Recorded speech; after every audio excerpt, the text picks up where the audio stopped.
దేనికి ఇతరులవి పగబడుతున్నాం? అంత అంత కొంపలు మునిగిపోయేంత ఆవేశాలు దేనికి? వాడు విసిరేడో కొట్టాడో రాయి ఏదో ఒకటి జరిగింది, మన కర్మకాలం దెబ్బ తగిలింది. నువ్వు నీ ఇల్లు దాటి బయటకు వెళ్తే నీ మోకాలు చిప్ప లేచిపోయేటట్టు, నీ బటన్ వేలు గోరు లేచిపోయేటట్టు ఎదురు దెబ్బ తగులుతుంది. అప్పుడు ఎవడు తెలుస్తున్నావు నువ్వు? తిద్దరికి ఎవడూ లేడు అక్కడ. అక్కడ ఎవడో వచ్చి రాంగ్ సైడ్లో వచ్చి సైకిల్తో నిన్ను గుద్దాడు. వాడిని మాత్రం అమనాబూతులు తిడతావు, వాడితో ఫైట్ చేస్తావు, కొడతావు, నీ పనులు మానేసుకుంటావు, వాడి పనులు మానేస్తే నిత్యం తగ్గుపడతావు. ఎండలను దండిస్తామా? వానలను నిందిస్తామా? చలినటో తరిమేస్తామా పోపమ్మని? కస్సుమని కసిరేస్తామా? ఉస్సురని విలపిస్తామా? రోజులతో సర్దుకుపోమా సల్లెమ్మని? సాటి మనిషితో మాత్రం సాగరని దేనికి పంతం? పూటకో పేచి పడుతూ ఏం సాధిస్తామంటే ఏం చెబుతాం? ఇది ఇలా చెప్పినప్పుడు బాగుంది అని అనిపించడమే కాకుండా అక్కడ సీతారామ శాస్త్రి కనిపించదు. అది నా తాలూకు పర్పస్.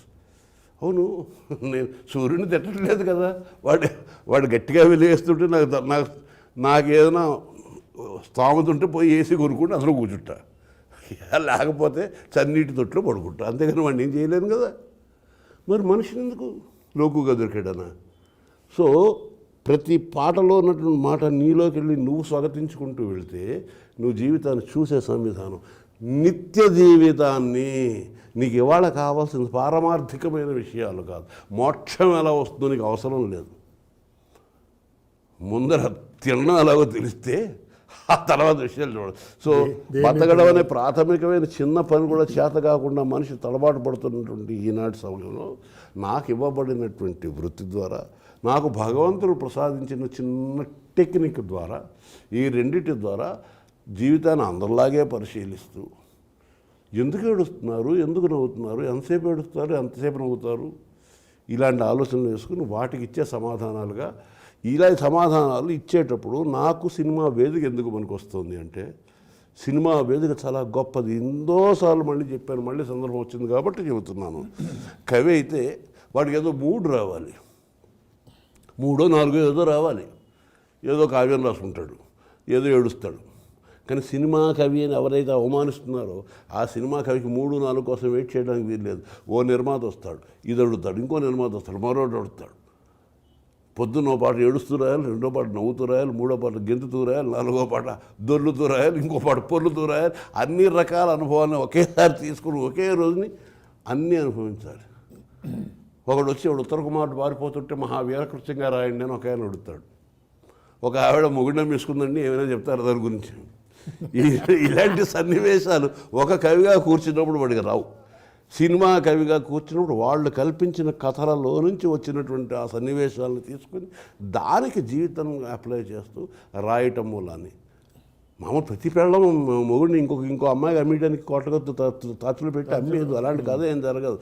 కానీ కురిసే కాసుల జడిలో తడిసి నిరుపేదైన వేళ ప్రతి వాళ్ళ గుండెలకే తగులుతుంది. ఆ చిలక ప్రతివాడు అవుతాడు. ప్రతి ప్రాణంలోనూ ఆ చిలక ఉంటుంది. సుమాంత్రికుడు ప్రాణం చిలకల్లో పెట్టినట్టుగా ఈ చిలక అయితే మా చిలక్కి తగులుతుంది. అవును, డబ్బులు సంపాదించాలి, ఎంత యావ ఎందుకు సంపాదిస్తూ ఉంటాను. నా పిల్లలు ఖర్చు పెడుతూ ఉంటారు. నేను తడిసి నిరుపేద అవుతా. కురిసే కాసుల జడిలో తడిసి నిరుపేద అవుతా. అరే స్వాగతం కోసం ఇచ్చిన. సో అలాగా సినిమాలో పాటని ఎందుకు అనే ప్రశ్న వేసుకుని దాన్ని పోనీ ఎందుకు వినియోగించుకోకూడదు అని ఆన్సర్ ఇచ్చుకుంటే మనకు ప్రయోజనం ఉంటుంది. అయితే ఇక్కడ ఒక లైటర్ వెయిన్లో మీరు అన్నారు కదా, దానిలో పొద్దున ఒక నిర్మాత వస్తాడు, ఒక దర్శకుడు వస్తాడు, వాళ్ళ సిచ్యువేషన్కి వాళ్ళ కథలో ఒక సందర్భాన్ని గురించి మిమ్మల్ని పాట అడుగుతారు. కానీ అది మీరు నమ్మని సిద్ధాంతం అయితే ఆ దర్శకుడి కోసం, లేకపోతే ఆ సిచ్యువేషన్లో పాత సందర్భోచితంగా రాయడం కోసం, ఆ దర్శకుడిని ఒప్పించడం కోసం మీరు పాటలు రాసిన సందర్భాలు ఏమన్నాయా? ఏం లేవు. అక్కర్లేదు. మొట్టమొదటి నా నమ్మకం ఏంటంటే ఆ దర్శకుడు ఎవరైనా బేసిక్గా మనిషి. బాబాయ్ అక్కడే ఒక్క నిమిషం మీరు మాట్లాడే ముందు నేను మళ్ళీ ఏమి లేవు అన్నారు కదా, అయితే ఇప్పుడు మళ్ళీ అక్కడ ఒక క్వశ్చన్ లైటర్ నోట్లోనే భద్రం బి కేర్ఫుల్ మీరు ఇందాక అన్నమాటే తగమారకు బ్యాచులర్ షాదీ వాటే వద్దు గురు సోలో బతుకే సో బెటరు ఆలికి మెళ్ళో ముళ్ళేశానని ఆనందించే మగవాడు ఆ తాళే తమ ఉరితాడన్నది ఆలోచించక చెడతారు. మొగుడయ్యే ముహూర్తమే మగాడి సుఖాల ముగింపు చాప్టర్. మీరు you are happily married man. ఇది పిన్ని గారు ఫస్ట్ వినిపించారు లేదు నాకు తెలియదు, సినిమాలో వచ్చాక విన్నాను. మా బంగారు లాంటి 3 పిల్లలు ఉన్నారు.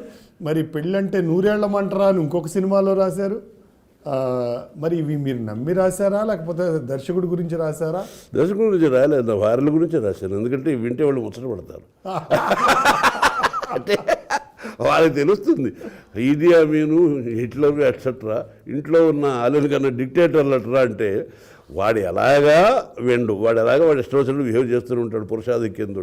పాపం ఆడవాళ్ళు ఎంత అమాయకులంటే రూపాయి ఇచ్చి మొత్తం జీతం అంతా నీకే ఇచ్చేసాను, నాకు ఇందులో బీడీ కలుసుకోవడానికి పావలయ్యి అంటే ఇచ్చేస్తుంది. పాపం మిగిలిన పాలను సరిపెట్టుకుంటుంది తడుస్తారు మనం, ముఖ్యంగా మన దేశంలో.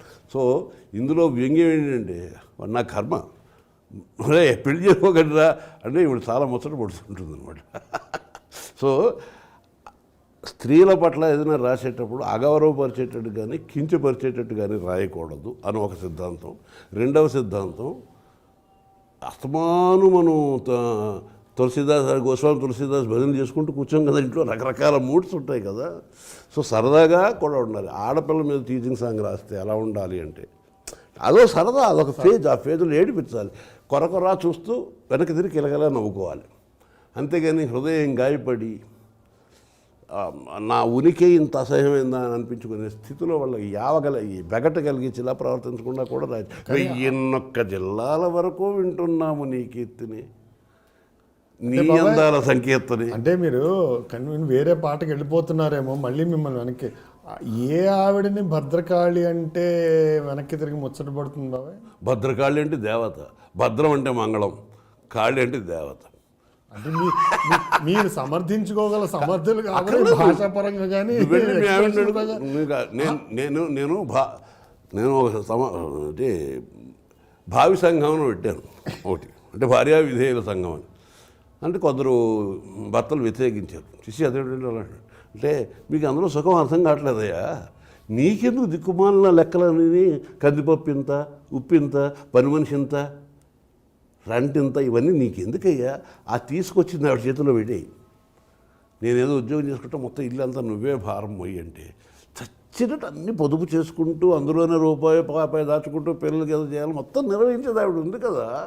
ఆవిడ విధేయతగా పడున్నట్టు నటించు, వీలైతే గుప్పుడు మల్లెపూలు తెచ్చిపెట్టు, చచ్చినట్టు పడి ఉంటుంది. సో భారతదేశంలో భార్య బానిసలా ప్రవేశించి బాసులా మారుతుంది. ఎందుకనంటే మొదటి రోజున చాలా వినయంగా కాళ్ళకి దండం పెట్టి వచ్చి మనం అంతవరకు మన పేస్ట్ మనమే పెట్టుకున్నాం, మన పేస్ట్ మనమే పెట్టుకున్నాం, మన వేడి నీళ్ళు మనమే పెట్టుకున్నాం. ఉండండి మీరు అలా కూర్చోండి, లేవగానే పేస్ట్ మీద బ్రష్ మీద పేస్ట్ వేసి ఇచ్చి 4 రోజులు పోయిన తర్వాత పేస్ట్ ఎక్కడుందో తెలియదు, బ్రష్ ఎక్కడుందో తెలియదు. ఇవన్నీ నీకు కూడా లేదు. డిస్క్లైమర్ ఇక్కడ ఏంటంటే ఇవన్నీ మీ జనరేషన్ వరకు కాదు, అందుకన్నా మా జనరేషన్ వరకు అందరూ సుఖంగా ఉన్నారు. ఈ జనరేషనే మేము అభిప్రాయాలు పంచుకుంటాం, పరస్పరం గౌరవించుకోవాలి. కాదు లేచి ఇవ్వాలి అని నేను చెప్పట్లా, ఆ వ్యవస్థలో ఉన్నటువంటి ఒక ముచ్చట సరదా. ఇప్పుడు అందులో చూడదలుచుకుంటే ఫిలసాఫికల్గా చూడదలుచుకుంటే గొప్ప వేదాంతం కూడా ఉంది. అసలు మామూలుగా ఎవరైనా గమనించారా, ఆలోచించారా? నువ్వులు ఎవరు పడతారు? కుందేళ్ళు పట్టినట్టు మగాళ్ళు పడతారా? నేను కుందేళ్ళు పట్టుకున్న తాబేళ్ళు నువ్వులు ఆడవాళ్లే పడతారు. పాపం పస్తులు ఆడవాళ్లే ఉంటారు, ఉపవాసాలు చేస్తారు, శ్రావణవాసం, మంగళవారం, ఏదో ఒకటి ఈ వారం ఆ వారం ఇన్ని చేసి దాని ఫలితం అక్షంతలు తీసుకొచ్చి మొగుడు ఇస్తారు. ఆశీర్వదించండి. ఏం ఆశీర్వదించాలి ఈ మొగుడుగాడు? దీర్ఘసుమంగళి భవ అని అంటే నేను 100 ఏళ్ళు బతకాలని.